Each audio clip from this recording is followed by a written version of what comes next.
Éternel, nous te rendons grâce pour ce moment que tu disposes par ta grâce. Merci du message que nous allons méditer ce soir.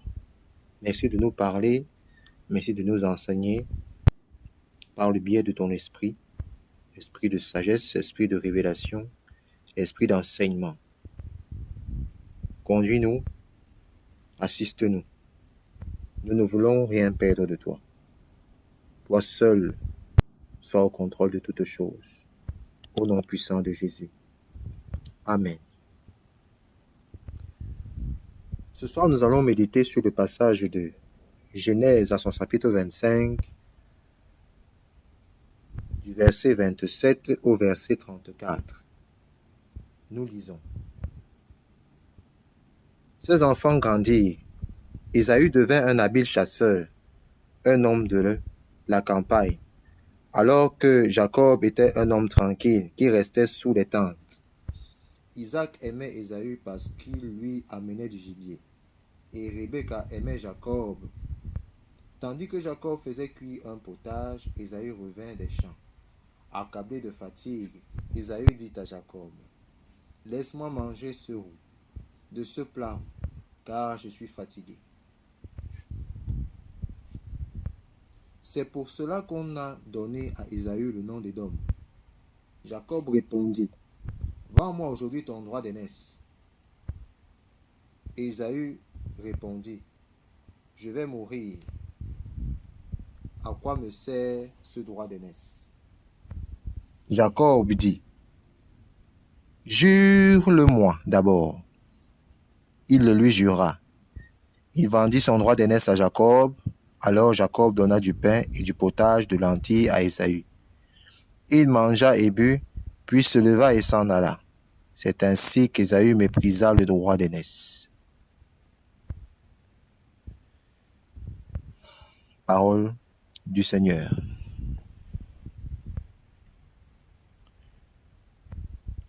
Cette histoire raconte une étape de la vie de deux jeunes gens, Jacob et Ésaü, qui sont les fils d'Isaac, Isaac fils d'Abraham. Isaac était l'enfant promis à Abraham, alors qu'il était extrêmement âgé. Abraham reçut de l'Éternel une promesse. Donc quand je parle d'Isaac, la promesse est déjà accomplie dans la vie d'Abraham. Cependant, Isaac est le début du processus d'un héritage éternel. Parce qu'à partir d'Isaac,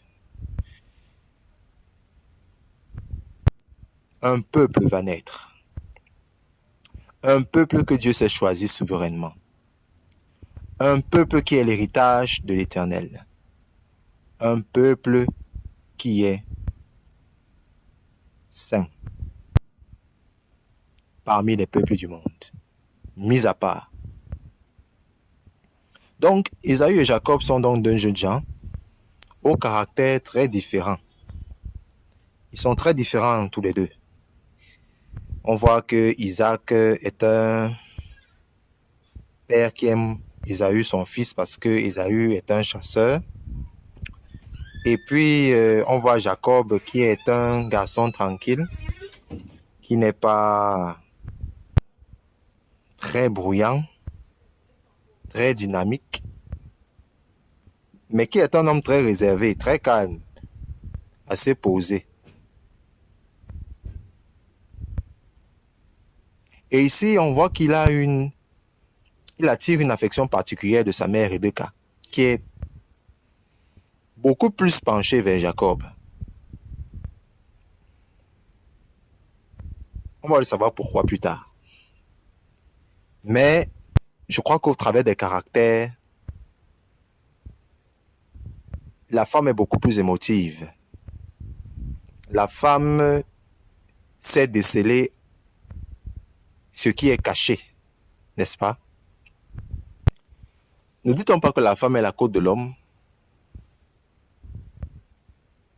Est-ce qu'on voit la côte? Est-ce que vous pouvez voir votre côte? Elle est à l'intérieur de votre chair, n'est-ce pas? C'est l'ossement. On ne peut pas voir les os. L'os, c'est à l'intérieur de la chair. Donc, Rebecca forcément pouvait voir à l'intérieur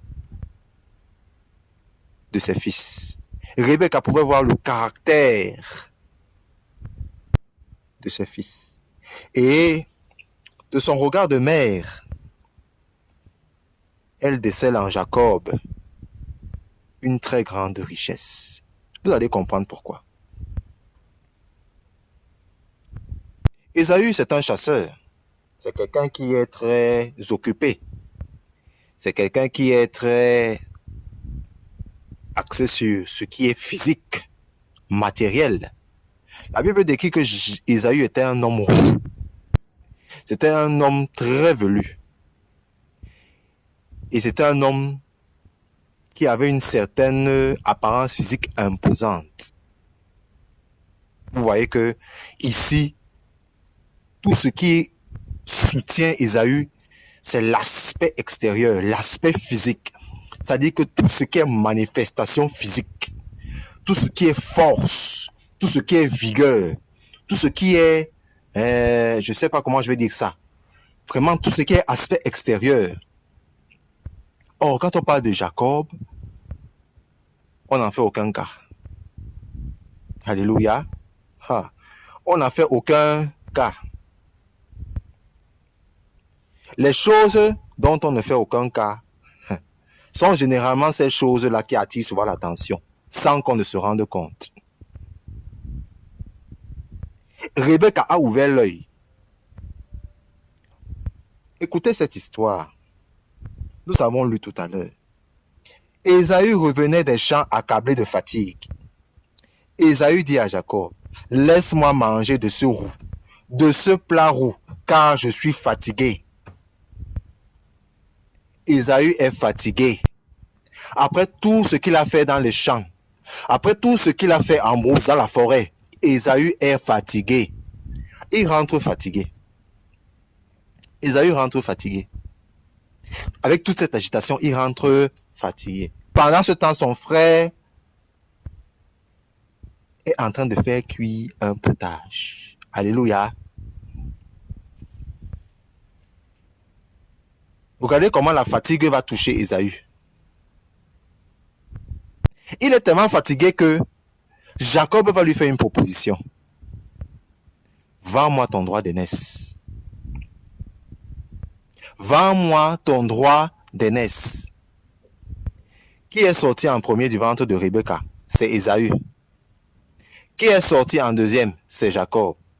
Comment est-ce que Jacob peut demander à son frère de lui vendre le droit d'être sorti le premier? Je ne sais pas si je parle à quelqu'un ce soir. Comment est-ce que Ésaü accepte de vendre le droit d'être sorti le premier? À cause de la fatigue et d'un plat de roux. Bien-aimé, vous avez déjà changé votre droit avec quoi sur la terre? Qu'est-ce que vous avez remplacé? Votre droit, ce que Dieu vous a donné, le don que Dieu vous a donné, la grâce que Dieu vous a donnée, vous avez déjà changé ça avec quoi? Alléluia. Les exemples sont nombreux. Dieu te fait une belle femme avec des formes généreuses. Il te dit que tu es la femme d'un homme que j'ai choisi pour toi, que j'ai destiné pour toi, avec qui vous allez accomplir une mission sur la terre. Tu prends ton corps, tu prends tes formes, tu vas donner au premier venu. Parce que tu as 34 ans ou peut-être 35 ans, tu n'es pas marié. Tu prends ton ventre, ton utérus. Tu n'as pas conçu d'enfant, tu n'arrives pas à concevoir. Tu es dépassé par les événements.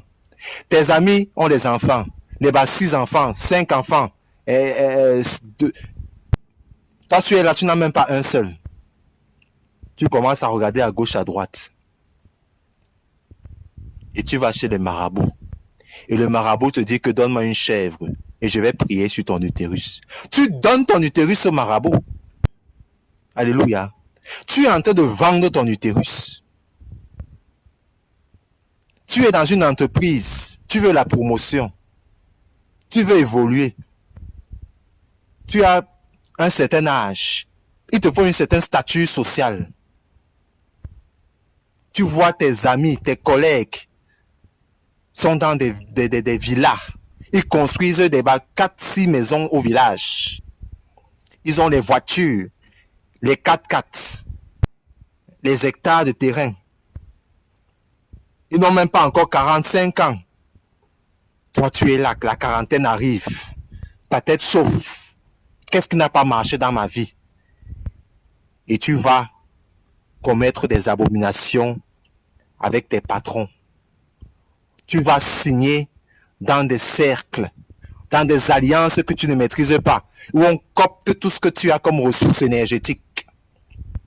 Tu vends tes chances, tu vends tes privilèges, alors que Dieu te donne un cerveau, des capacités à exploiter. Bien-aimés, nous ne sommes pas nés avides. Je veux dire à quelqu'un, tu n'es pas né avide. Dieu t'a donné quelque chose. Dieu t'a donné quelque chose.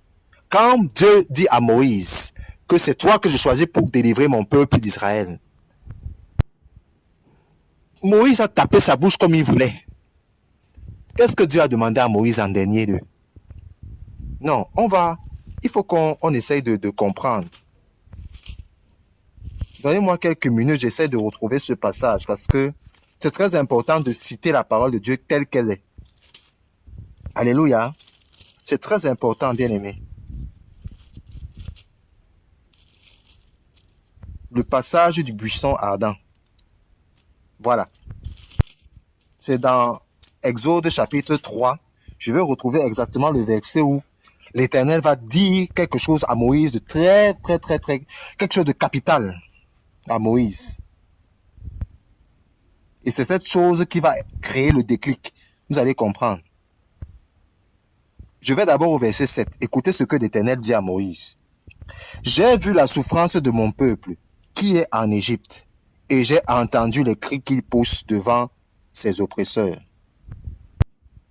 J'ai entendu, j'ai vu les souffrances de mon peuple en Égypte.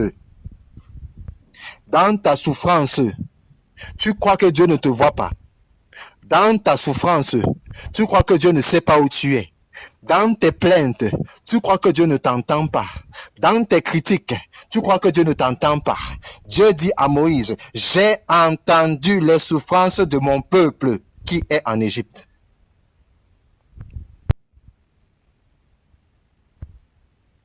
Verset 10. Maintenant, vas-y, je t'enverrai vers le Pharaon et tu feras sortir mon peuple, les Israélites. Je vous dis qu'après cette parole, Moïse a tellement argumenté devant Dieu. Moïse a donné toutes sortes d'arguments. Je ne sais pas parler, je suis timide et tout ce qui va avec.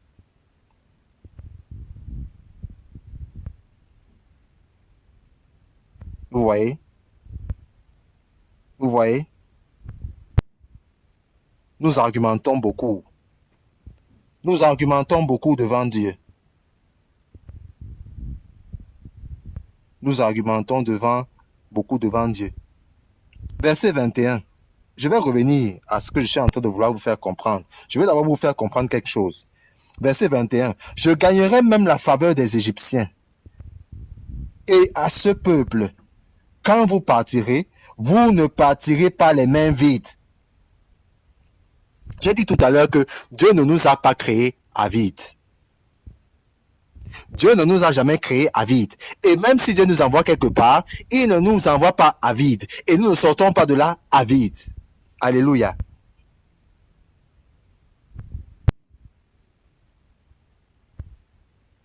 Dieu nous a chargés. Dieu nous a remplis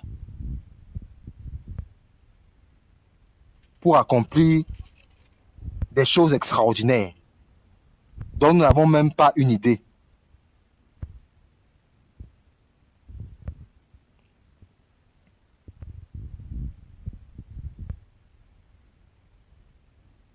Ils ne me croiront pas. Ils ne m'écouteront pas. Ils vont me dire, l'Éternel ne m'est pas apparu. Ça, c'est ce que Moïse dit à Dieu. Verset 2 du chapitre 4 d'Exode. Qu'y a-t-il dans ta main? Qu'y a-t-il dans ta main? Oh, bien-aimé, toi qui m'écoutes en ce moment, qu'est-ce qu'il y a dans ta main? Moïse parle. Ils vont pas m'écouter. Oh, ils vont penser que je suis en train de raconter des histoires. Oh, ils vont penser que, oh, ils vont ceci, ils vont cela. Dieu n'a même pas trop bavardé. Il dit, qu'est-ce que tu as dans ta main? Bien-aimé, qu'est-ce que tu as que tu n'as pas encore regardé? Quelle est cette chose que, à cause des distractions, à cause des occupations, à cause de l'agitation, tu n'arrives pas à regarder? Et tu négliges cette chose. Et tu en arrives même à vendre cette chose contre quelque chose en retour. Bien-aimé. Le cerveau des élèves aujourd'hui. Les élèves vendent leur capacité intellectuelle contre la tricherie. En classe, on triche. On prend les bouts de papier. On appelait ça à l'école, au lycée, les cartouches. Vous faites les cartouches. Alors que Dieu vous a donné un cerveau qui retient les leçons. Vous n'exploitez pas. Vous avez même aujourd'hui Internet et autres. Les bibliothèques, centres culturels français et autres. Il y a tellement de possibilités. Mais on cherche la facilité parce qu'on est fatigué. On est fatigué. On est fatigué par la vie. On est fatigué par les échecs. On est fatigué par le manque de succès. Ésaü vendit son droit d'aînesse, bien-aimé. Ésaü vendit son droit d'aînesse à son frère cadet Jacob pour un plat de lentilles. Vous imaginez la gravité de la chose? Dieu dit que toi, tu nais en premier. Tu prends ton droit, ça dit que le privilège, la grâce que Dieu te donne de naître l'aîné, tu pars vendre pour un plat de nourriture. Nous sommes interpellés ce soir à vraiment regarder dans nos vies qu'est-ce que Dieu nous a donné, que nous négligeons. Qu'est-ce que Dieu nous a donné que nous négligeons? Il y a tellement de choses hors de nous qui créent des distractions dans nos vies. Il y a tellement de pression de la vie qui nous accable et nous rend faibles et nous fatigue. Jacob était un homme calme et tempérant. Tu dois être calme et tempérant, bien-aimé. Comme Marie, sœur de Lazare. Elle ne s'est pas agitée comme Marthe. Marthe était trop agitée. Elle ne pouvait pas comprendre que Marie avait choisi la bonne part. Est-ce que tu entends ce que je suis en train de te dire, bien-aimé? Jacob était un homme calme et tempérant. Et Rebecca, sa mère, a vu cela. Bien-aimé, c'est dans le calme et le silence qu'on entend Dieu. C'est dans le calme et le silence qu'on entend Dieu. C'est dans le calme et le silence qu'on reçoit de Dieu. Quand Élie s'est caché dans la grotte et que le vent, le feu et tout ça sont passés, Dieu était dedans? Non. Mais quand un vent doux et léger est passé, Élie est sorti et a reconnu la voix de Dieu. Bien-aimé, ce soir, fais le calme dans ton esprit. Fais le calme dans ton cœur. Fais le calme dans ta tête. Parce que si tu continues dans ce sens, tu vas être fatigué et tu vas vendre ce que Dieu t'a donné. Tu vas vendre le droit que Dieu t'a donné. Tu vas vendre la grâce que Dieu t'a donnée. Tu vas vendre le don que Dieu t'a donné. La Bible dit, n'attristez pas le Saint-Esprit qui vous a été donné. La Bible va même plus loin. Que Dieu jalouse l'esprit qui est en nous. Mais combien de personnes vont jusqu'à vendre même le Saint-Esprit? Ah oui, je le dis. Il y en a qui vont jusqu'à vendre le Saint-Esprit. Vous savez comment on vend le Saint-Esprit? Ça, c'est un autre enseignement.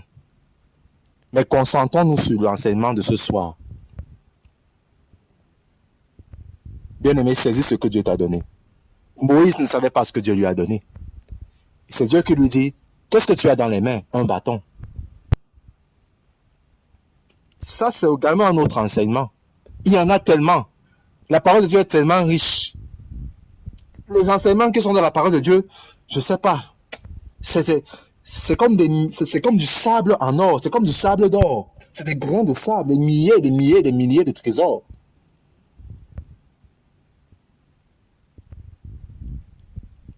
Mais nous négligeons.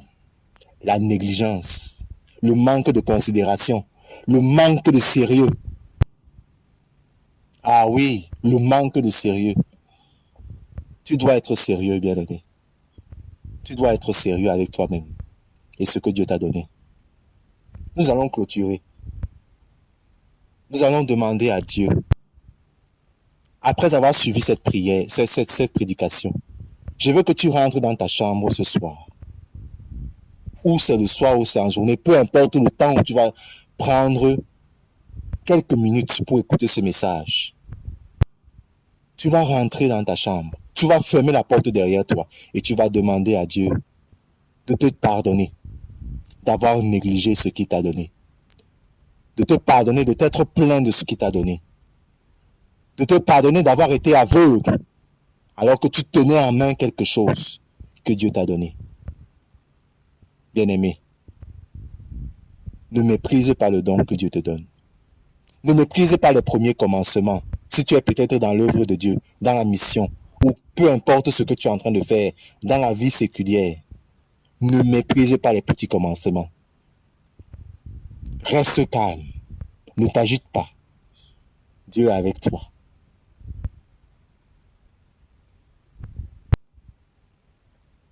Que le Seigneur vous bénisse et qu'il vous remplisse de ses dons par le Saint-Esprit et qu'il vous fortifie. Parce que de nous-mêmes ne pouvons pas, mais le Saint-Esprit en nous. Mais le Saint-Esprit en nous est déclenché par notre volonté. Alléluia. Levons-nous. Nous pouvons si nous voulons. Shalom. Shalom bien-aimés. Soyez bénis.